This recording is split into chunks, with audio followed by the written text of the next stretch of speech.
Les infos régionales, locales avec notre rédaction Ardennes.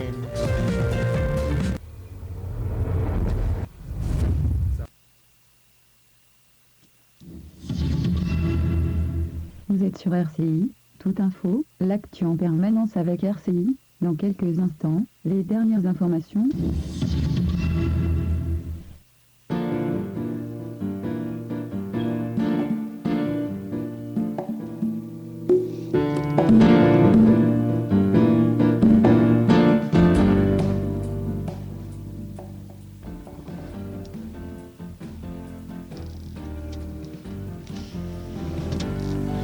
Bonjour mesdames, bonsoir messieurs, il est exactement plus de 1h du matin et nous avons le plaisir de vous donner les dernières actualités de toute info avec RCI. Alors nous allons vous passer déjà le problème, pas le problème, nous sommes repartis en hiver a priori, on a quelques soucis sur le plan de la météo, si on peut le dire. Dernières informations, eh bien on va vous les donner, en tout cas sur le plan météo on avait comme des grelons sur les Ardennes et la température a terriblement baissé. Il faut comme savoir que nous sommes aux alentours de cette nuit autour de 1 degré, donc c'est quand même très faible, mais c'est totalement hors température saisonnière. Alors les dernières actualités, eh bien elles sont nombreuses, elles sont très très nombreuses. D'abord le chômage, comme on vous l'a annoncé hier, a baissé moins par rapport à Champagne ou à l'Aisne, mais elle a comme baissé et c'est très très intéressant car la question est de savoir si on n'est pas dans un cycle baissier et que ça va se confirmer donc dans les semaines et les mois prochains. C'est ce que nous souhaitons tous. Voilà, c'est donc une information importante. Nous sommes devant un taux d'emploi où véritablement on a eu aussi des percées de baisse de chômage et qui malheureusement n'a pas suivi d'effet. Alors qu'avons-nous à vous dire exactement, mesdames et messieurs, comme information ? Comme je vous disais, le chômage repart à la baisse dans l'Aisne, les Ardennes et la Marne. Donc les chiffres, on les connaît, on va vous les répéter. Le chômage donc, a baissé à moins 2,7 dans l'Aisne, c'est une bonne performance. Les Ardennes à moins 0,2 et la Marne à moins 2,1%. Voilà ce qu'on peut vous dire sur le chômage. La question est de savoir si c'est un cycle saisonnier, est-ce que c'est quelque chose qui va se renouveler les mois prochains ou ça va être un cycle baissier, donc on va partir sur du long terme au lieu de penser que c'est du court terme, ce qui est beaucoup plus embêtant. Alors les dernières nouvelles, on vous avait dit dans les Ardennes un stage de foot entre éducatif et ludique.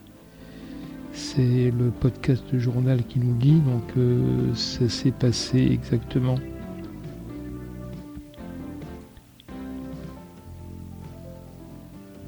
Dans les Ardennes, un stage de foot entre éducative et ludique. Une vingtaine d'enfants âgés de 9 à 13 ans ont participé donc pendant 3 jours à un stage de football organisé par le Rotel Sportif Football, ERSF, dans les Ardennes. Donc c'est une très bonne initiative. Alors ce qui est surprenant, c'est justement cette victime, ce jeune garçon qui se retrouvait, qui est décédé d'un malaise pendant un match de football, un jeune décédé dimanche à l'âge de 24 ans.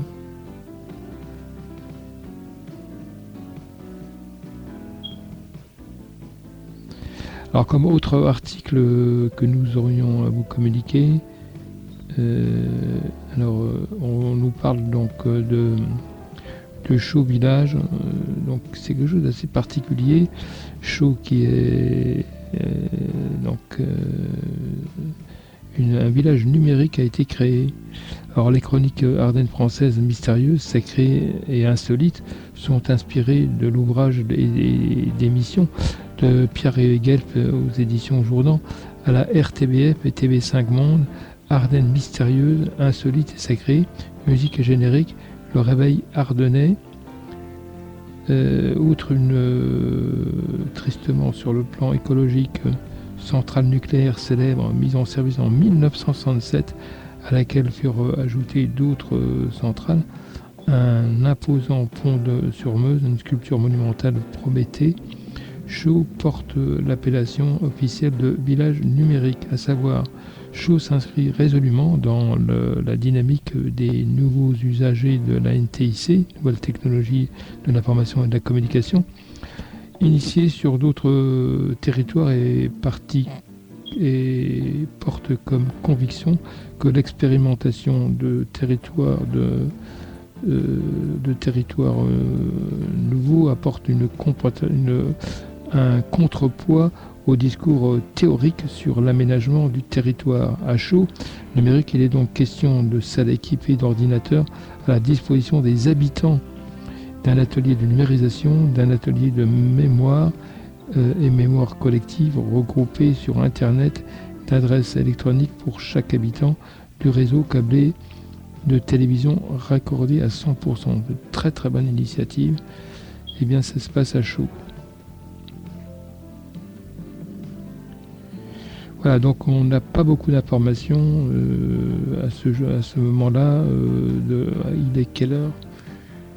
Il est 1h33 et nous nous retrouvons dans quelques instants pour les activités nationales et internationales.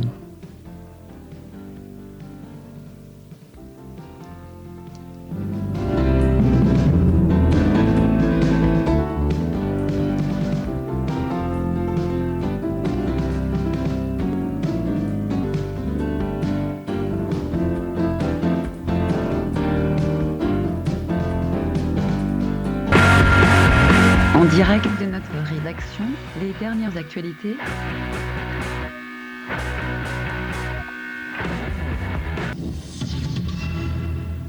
Les infos locales et régionales. Les titres, c'est la revue de presse en direct.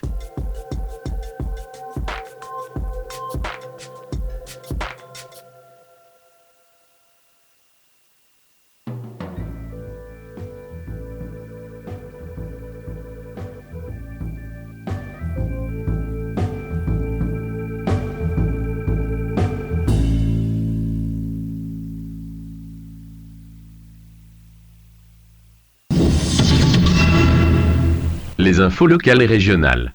Les titres, c'est la revue de presse en direct.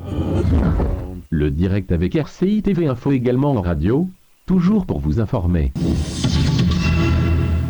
Vous êtes sur RCI, toute info, l'actu en permanence avec RCI. Dans quelques instants, les dernières informations.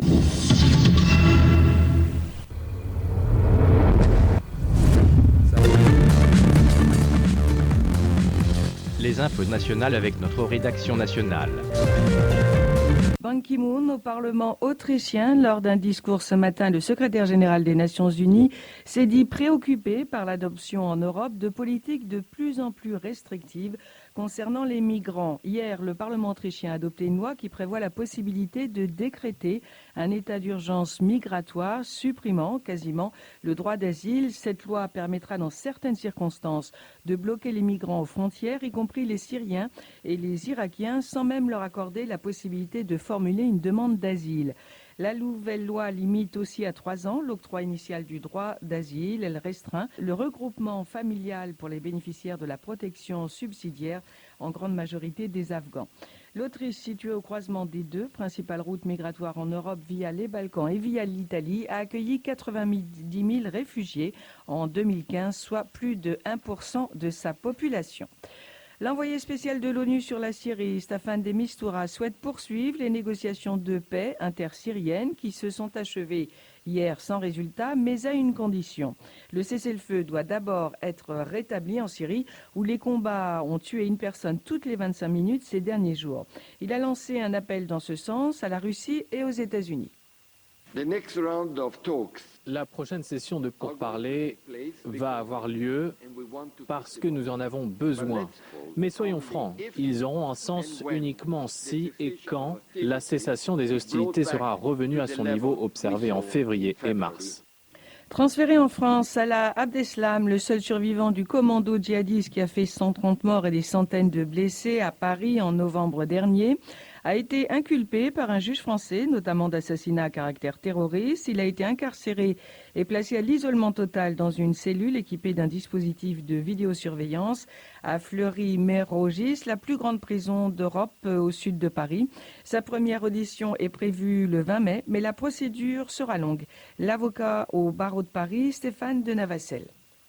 Les juges d'instruction vont mener une enquête sur les faits, une enquête qui sera à charge et à décharge, vont accueillir les ajouts au dossier, les témoignages des victimes, des parties civiles, de lui-même, de ses avocats, et ainsi de suite. C'est que ça va durer plusieurs années. Toujours en France, salariés et étudiants descendent une nouvelle fois dans la rue pour protester contre la réforme du droit du travail. La loi El Khomri, c'est la 4e fois en 2 mois. En Autriche, des chutes de neige très importantes ont provoqué d'importants dégâts hier, principalement en Carinthie, mais aussi en Styrie. Dans ces 2 régions, 15 000 foyers sont toujours privés d'électricité. Et puis la météo aujourd'hui, plutôt ensoleillée, sauf au sud, en Carinthie, où la neige continue de tomber. Les températures sont comprises entre 3 et 13 degrés. Des prix, vu par Elodie, 8 mois, et sa maman. Fais dodo mon cœur, bien au chaud parmi toutes ces fleurs. Bah oui, maman fait des rimes. C'est ta ravissante douillette rose à petites fleurs qui m'inspire et dans laquelle tu vas faire les plus beaux rêves du monde. Et oui, tu as même les peignoirs assortis, mais ça c'est pour le bain demain matin. Chez Monoprix, à partir de 29,90 € la douillette bout de chou et 19,90 € le peignoir assorti. Bonne nuit mon bout de chou. Toutes nos envies sont chez Monoprix.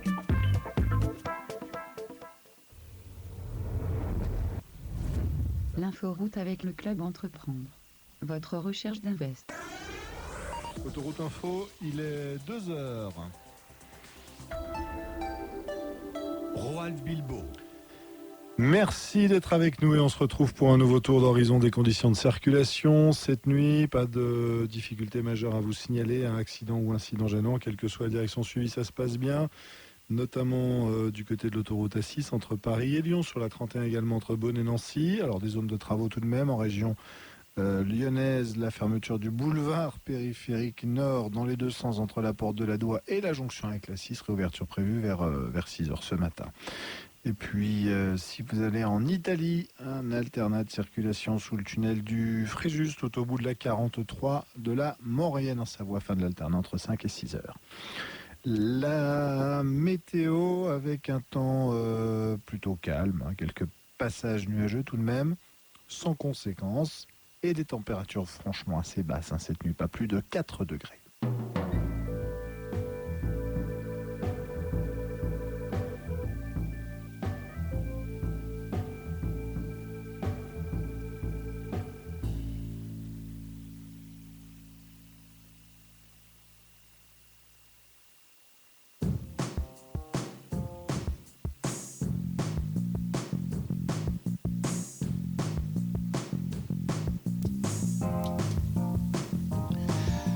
Il est, mesdames et messieurs, 2h14 du matin. Il est quand même tard. Nous allons vous quitter. Donc à 2h14, on reprend vers 7h du matin. On vous donnera donc toutes les actualités dans quelques heures. L'équipe RCI vous remercie de votre écoute et de votre suivi. On est en train de battre des records sur beaucoup de villes actuellement, car nous sommes répartis sur de nombreuses villes. Et on peut dire que oui, je voulais vous dire, la dernière ville que nous allons développer, c'est la ville de Chimay en Belgique, avec des partenariats avec la bière de Chimay. Donc nous allons essayer de faire quelque chose ensemble, avec de l'information du côté de Fourmies, du côté de Chimay, du côté de Momigny. Donc ça sera de l'actualité bien précise sur le secteur. Voilà, je vous laisse, passer une bonne soirée, passer une bonne nuit. Si vous dormez, bonne nuit.